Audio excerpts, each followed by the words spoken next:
Ladies and gentlemen, I am SidAlpha. As with every single first-person shooter to be released in 2016, Call of Duty Infinite Warfare joins the parade of games that makes a claim to an improved and ramped-up single-player experience, while also extolling its ever-present multiplayer component that has typified the game series since Treyarch's Call of Duty 3 back in 2006.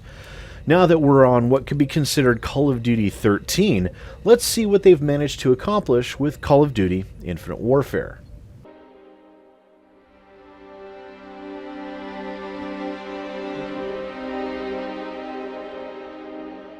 The needs of our planet were greater than she could supply. So we went beyond the reaches of our atmosphere.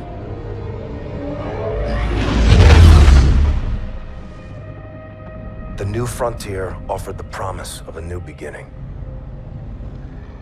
But the distance gave way to a movement with no connection to the place we call home. New rules, new ambitions. A new enemy. Now, the story does indeed take place in the future as Activision had stated. In this future, humanity colonizes Mars at some point in time, and because reasons, Mars and Earth decided to pick a fight with each other. Because why wouldn't you? Now, of course, Mars has apparently constructed a massive fleet, and they decided that there was no better way to play with their new toys than to pay a visit to the world of their birth with both barrels loaded. 10 hours, 16 minutes. Fire at will, fire at will. You got eyes on this, Reyes? Affirmative. We got incoming! Let's get in there. Roger that! All stars, engage the next destroyer. Incoming missile. Heat seekers, flares out! They're launching skelters! Lock onto a target, sir.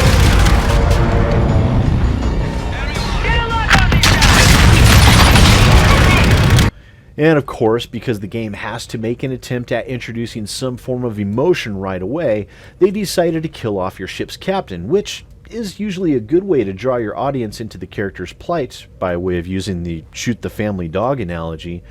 But this form of emotional attack on the audience to try and get them to feel something usually has a greater effect if you actually know who the character is. And guys, I'm sorry, I have no idea who the captain was. I didn't know their name.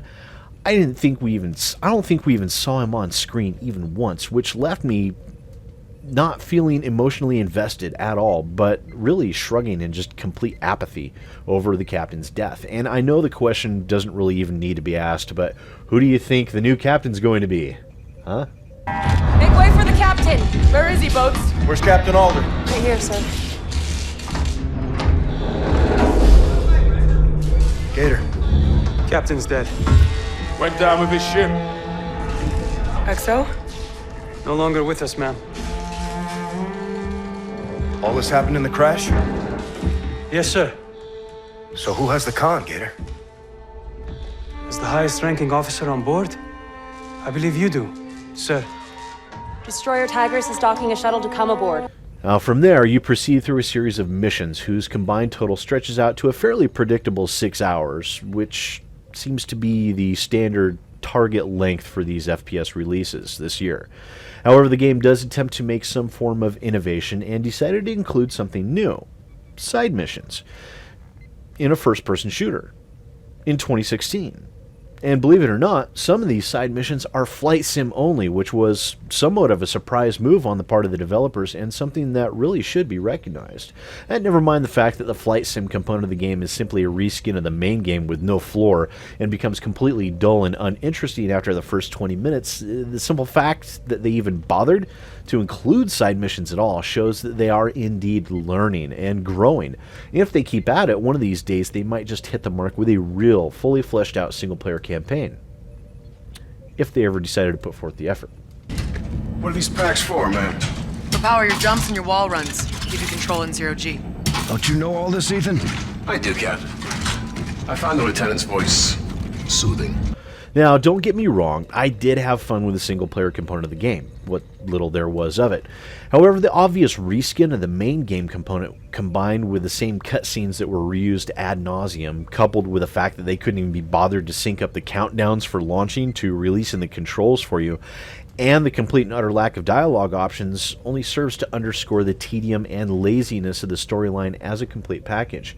And yes, I said tedium. The campaign, in true Call of Duty fashion, definitely has a huge amount of star power backing it up, but that's really all it has going for it. And for a gamer like myself that loves the immersion, I was definitely left feeling empty. Adding to that, to say the story feels rushed is one of the greatest understatements of 2016.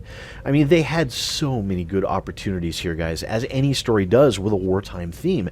This game could have been so much more than what they made it, but what they made was condensed to the point of near complete blandness.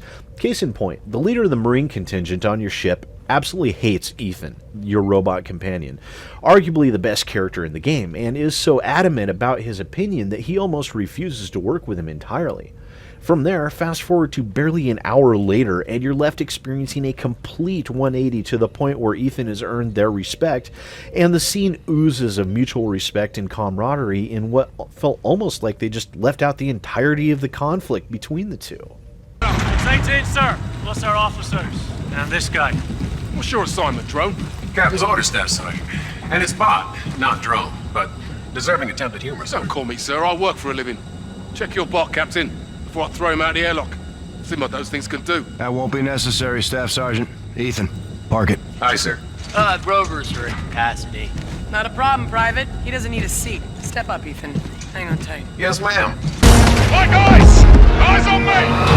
As far as Ethan goes, I will personally vouch for this stiff metal motherfucker! He's one of us!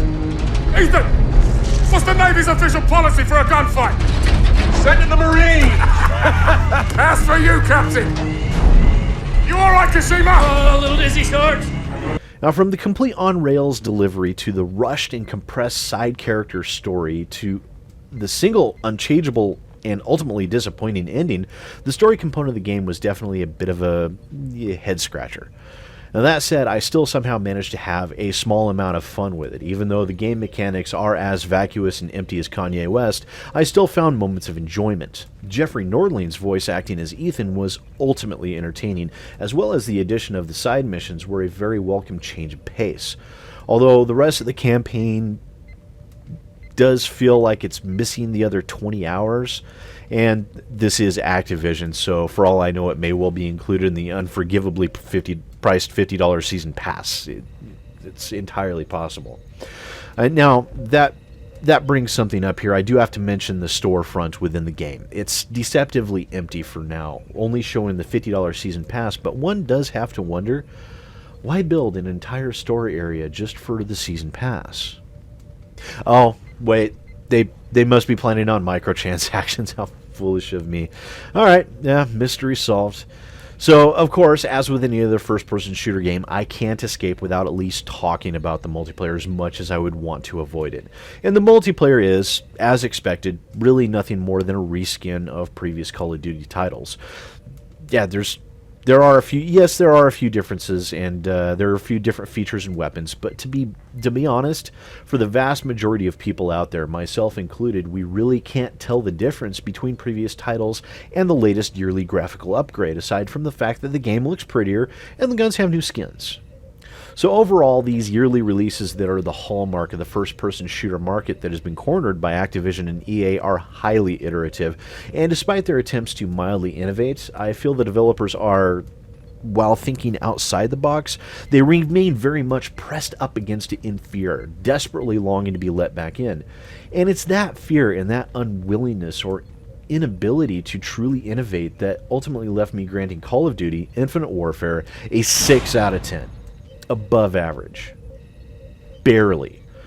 Now, despite their mild attempts to improve the core of the single-player game, the developers relied far too heavily on the star power of their voice actors to push the game forward, instead of relying on genuine storytelling to do it for them. Couple that with the multiplayer being simply yet another Call of Duty game with slightly improved graphics, and I ultimately felt like I wasted my $80. Oh, yeah, I forgot. If you wanted the Call of Duty Modern Warfare remaster, you have to get it with Infinite Warfare. They aren't separate, which will leave a lot of people, like myself, spending $80 just to get the remaster, which is an extremely dickish move by Activision, as many of these people, also like myself included, have no interest in the latest release of the game. Which leaves me finishing up with a plea to you guys. You guys, the consumer. Okay, this is you and me talking here. Please don't throw your money at Activision and reward them for these horrendous business practices. The game isn't worth it anyways. Wait until it drops in price or goes on sale, and then maybe? I don't know. I don't know what to do with it. So this has been a look at Call of Duty Infinite Warfare, guys. If you enjoyed my incessant rambling, then please remember to like and share. If you're new to the channel, then welcome. And don't forget to hit that subscribe button down there. It would be a huge help. And thanks again for watching, ladies and gentlemen. Once again, I am SidAlpha, and I will see you next time. Hi there, boys and girls. Thanks for checking my video out. If you liked what you saw, don't forget to hit that like button and maybe even that subscribe button. Trust me, it works really good. Don't forget to share with your friends, and if you're interested in following me on Twitter and Facebook, the links for that are in the description down below. I also have a Patreon if you're interested in helping to support the growth of my channel, and the link for that is down below as well. And once again, thanks for watching and supporting my channel, guys. I really appreciate it.